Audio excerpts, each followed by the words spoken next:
पाकिस्तान के एक रिटायर्ड फौजी ने भारत पाकिस्तान के बीच हुए करगिल जंग के बारे में एक सनसनीखेज खुलासा किया है। हम आपको बता दें, करगिल जंग के समय आईएसआई के एनालिसिस विंग प्रमुख रह चुके हैं लेफ्टिनेंट जनरल रिटायर्ड शाहिद अजीज ने कहा है कि करगिल की जंग के बारे में नवाज शरीफ को पूरी जानकारी थी।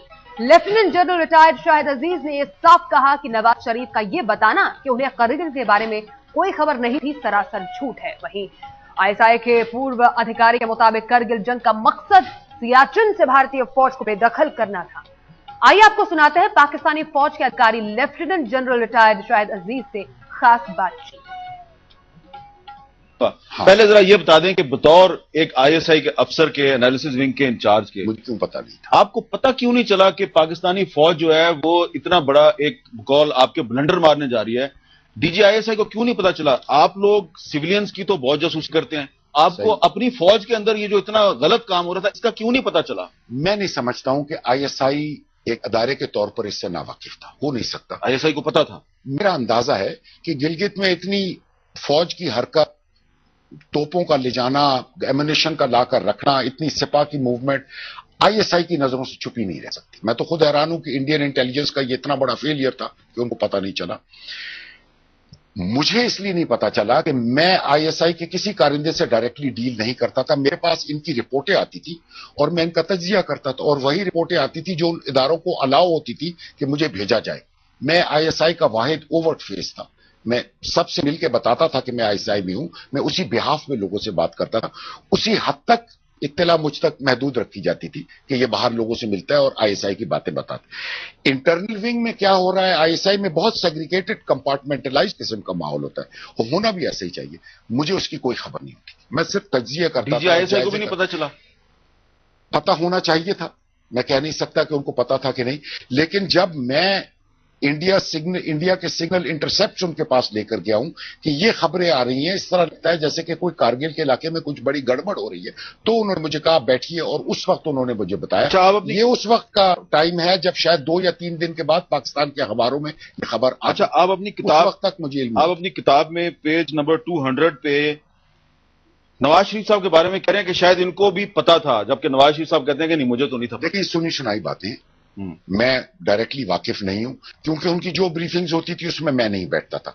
लेकिन एक किसी ब्रीफिंग में, इसका वक्त मुझे याद नहीं है, मुझे एक जनरल साहब ने जो वहां मौजूद थे ये बताया कि मैं नवाज शरीफ ने चाय के वक्फे के दौरान मुझसे पूछा था कि भाई जनरल साहब फिर कश्मीर हमें कब दिला रहे। अच्छा, इस किस्म की बात मैंने सुनी थी। कारगिल का ऑपरेशन था। दूसरी बात आपको मैं एक और बता दूं कि मुशर्रफ साहब बहुत कॉन्फिडेंस और रसूख के साथ कहते थे कि मैंने नवाज शरीफ को कंप्लीट पिक्चर में बताया हुआ, और वो हर चीज से वाकिफ हैं, और नवाज शरीफ की कमजोरियों की वजह से हमें कारगिल में नुकसान उठाना पड़ा और वहां से निकलना पड़ा। अच्छा, बाद में फिर आप डीजीएमओ बने, फिर आप चीफ ऑफ जनरल स्टाफ भी बन गए। आपको कभी पता चला कि कारगिल ऑपरेशन का मकसद क्या था? कश्मीर आजाद करवाना या सियाचिन वापस लेना? मकसद क्या था?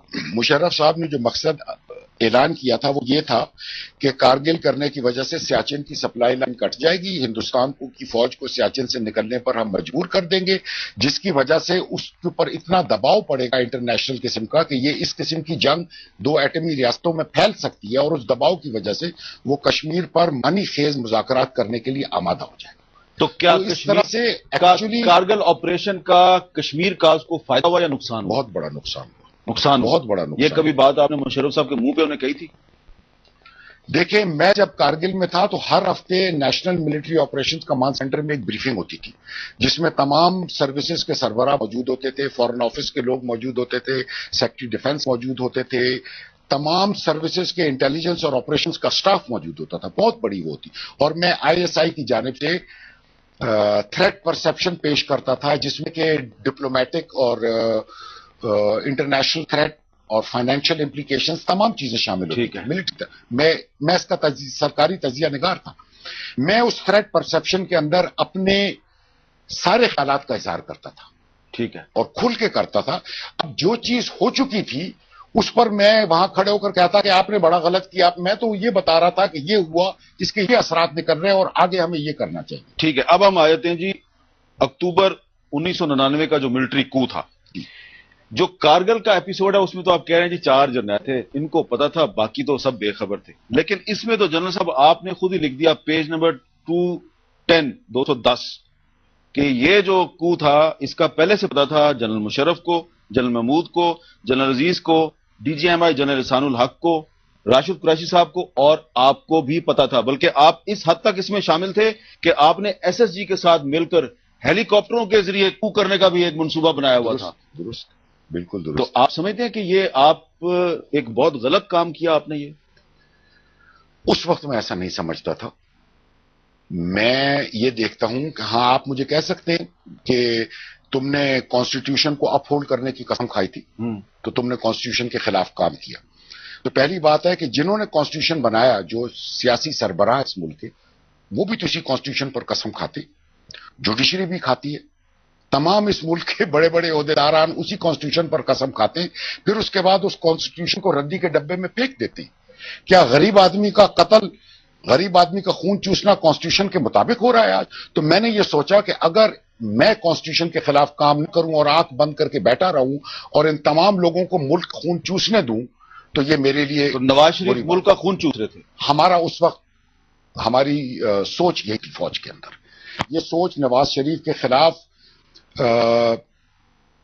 बहुत अरसे से चल रही थी, और अगर आप उस जमाने के अखबार उठाकर देखेंगे तो नवाज शरीफ साहब के खिलाफ बहुत बड़ी बड़ी बातें। अच्छा, और फौज के अफसरों को चूड़ियां भेजी जा रही थी कि क्या फौज, आज भी ऐसी हो रहा है कि क्या फौज आंख बंद करके बैठी रहेगी, मुल्क डूबता। अच्छा, आज भी चूड़ियां भेजी जा रही हैं फौज? नहीं, चूड़ियां नहीं, मैं कह रहा हूं बातें ऐसी लोग कुछ कर रहे हैं। ये तो कोई इंस्टिगेटर्स हो सकते हैं।